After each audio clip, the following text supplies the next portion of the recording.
Hello, I'm David Lynch from Southern Cross University.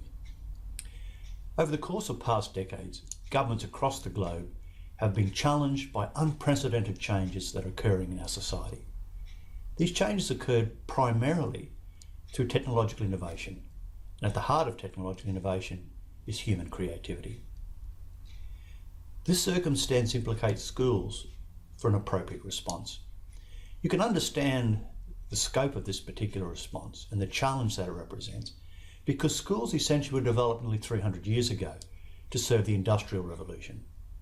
But we're now in the knowledge age, an age which has fundamentally different propositions, fundamentally different scenarios, fundamentally different knowledge and skills required to operate in.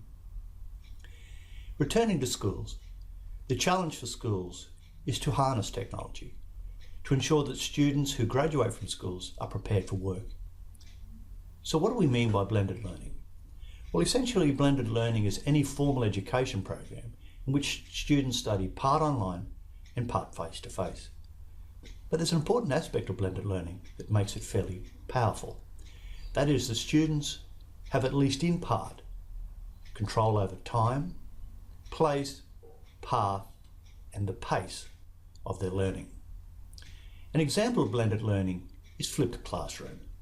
We can understand flipped classroom as where, for example, students would do their reading, the declarative studies, if you like, online and perhaps at home, but then come to classrooms in a face-to-face environment, having done that content, having understood that content using a variety of online mechanisms to engage themselves in a series of workshops where that knowledge, if you like, is made practical.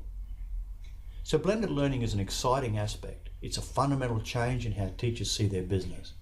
But there's an important point. Teachers make the fundamental difference, and blended learning is yet another tool. But in the context of the knowledge economy, it's a very important tool.